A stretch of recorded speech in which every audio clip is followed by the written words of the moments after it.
Bagian 15. Pernikahan. Lagi makan apa? Tanya Mas Restu begitu melihat kami tengah makan. Papa, teriak Nizam girang saat melihat Mas Restu datang.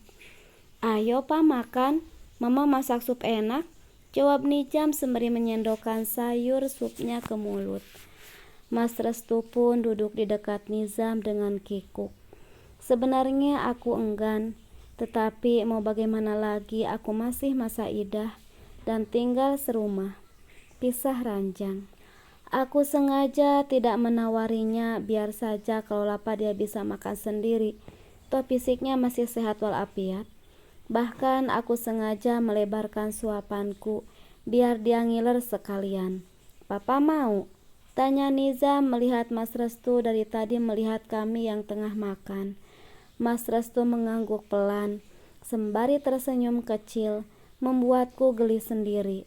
Mah, Papa mau supnya? Ucap Nizam. Mas mau? Aku sengaja mengulang kalimat tanya, sembari kupasang wajah prihatin. Mas Restu mengangguk. Biasanya pulang kerja ia kusambut dengan secangkir kopi, juga tak lupa menanyainya mau makan atau mandi terlebih dahulu. Berbeda setelah dia menalakku. Aku pun mengambil mangkuk berukuran sedang, tak lupa sepiring nasi, lalu kusodorkan padanya. Terima kasih, ucap Mas Restu terlihat canggung. Ma udah, ucap Nizam sembari mengambil air minum. Dama, Gaji pun ikut-ikutan melihat kakaknya selesai makan. Mereka pun turun dari kursi, lalu berlalu ke kamar sambil berlari dengan senang. Nizam, Gazi hati-hati nak, tegurku. Kini hanya tinggal aku dan Mas Restu. Aku menghela napas dalam. Sebaiknya Mas segera menikah biar ada yang ngurusin. Kemana calon istrimu itu? Dari tadi aku gak lihat, tanyaku. Belum sempat Mas Restu menjawab, terdengar suara perempuan itu datang. Mas, aku pulang. Terdengar suaranya yang menggema dari arah depan. Aku pikir sebaiknya kalian segera menikah. Tidak baik dilihat orang kalau dia lama tinggal di sini, ucapku sembari menyendokkan nasi ke mulut. Mas Restu hanya diam, tidak menanggapi entah apa yang tengah dipikirkan lelaki itu. Dari tadi dicariin, taunya di sini. Tiba-tiba Ayuna datang. Mukanya mencebik sejenak, kemudian ia bergeming melihat kalau ternyata ada aku. Wajahnya langsung terlihat tak suka, tapi aku acuh tak acuh, merasa tak ada urusan dengannya. Biar sajalah perempuan itu mau apa. Mas, tadi aku udah pesan baju pengantinnya. Aku yakin kamu pasti suka. Setelah sejenak terdiam, Ayuna kembali berkata. Sementara Mas Restu hanya menanggapi sekenanya. Merasa diacuhkan, Ayuna menggoyang tangan Mas Restu. Mas, dengerin aku gak sih?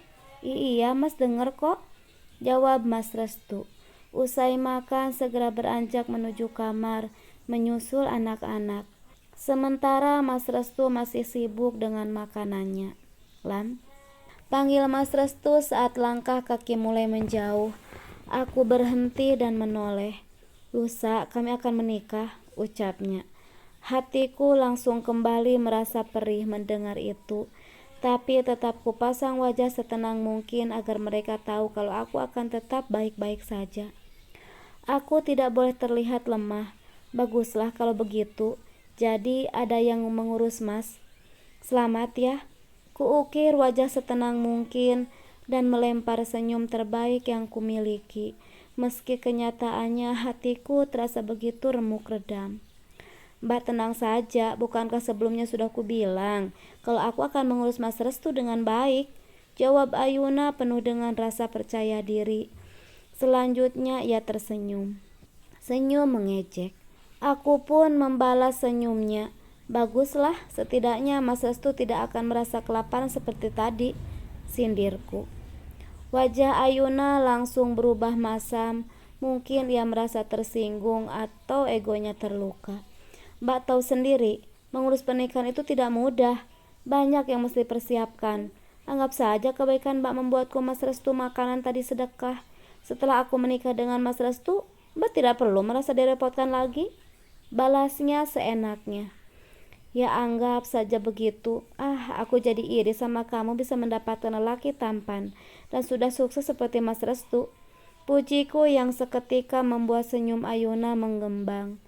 Coba dulu aku datang ke Mas Restunya saat dia sudah sukses begini. Tentunya aku tidak perlu merasakan pahitnya berjuang. Lanjutku yang langsung membuat wajah Mas Restu tak enak. Saya terima nikahnya Ayuna binti Sopyan dengan mas kawin tersebut. Dengan lantang Mas Restu mengucap ijab kabul, membuat teringat saat Mas Restu menggami tangan Bapak waktu menikahiku. Rasanya tidak percaya kalau laki-laki itu pada hari ini juga mengikrarkan janji yang sama untuk perempuan lain. Para saksi langsung berkata sah. Setelahnya memanjatkan doa agar sepasang pengantin baru itu dianugerahi kebahagiaan. Aku yang sejak tadi ikut menyaksikan berpura-pura kuat, meski sebenarnya dalam hati aku hancur. Teganya Mas Restu melakukan semua ini. Dua sejoli yang baru saja mengikat diri yang dengan pernikahan itu pulang. Wajah Ayuna begitu nampak bahagia. Apalagi kalau bukan karena telah berhasil menikah dengan Mas Restu. Aku yang tengah duduk di ruang tamu berpura-pura sibuk dengan ponselku. Mbak, Nilam gak mau ngucapin selamat gitu? Tanya Ayuna sengaja memamerkan kebahagiaannya. Dari tadi tangannya terus memegangi lengan Mas Restu. Selamat ya, ucapku memaksa tersenyum dan mengulurkan tangan. Cuma gitu aja Mbak, tanyanya lagi. Sepertinya ia sengaja menguji emosiku. Entah apa mau perempuan ini. Apalagi Mas Restu punya segalanya, jawabku. Ayuna terkekeh seolah apa yang kukatakan lucu. Aku gak minta apa-apa kok Mbak, cuma akunya lagi kepingin makan nasi goreng kambing buatan Mbak. Kata Mas Restu, nasi goreng kambing buatan Mbak enak. Ya anggap saja hadiah untuk pernikahan kami, ucapnya santai. Tadinya aku ingin menolak, namun setelahnya terbesit ide buat ngerjain perempuan tak tahu malu ini. Aku pikir tidak apa-apa kalau cuma ngerjainnya sedikit saja. Maafkan aku ya Allah, batinku. Oh tentu, dengan senang hati, jawabku sembari melempar senyum.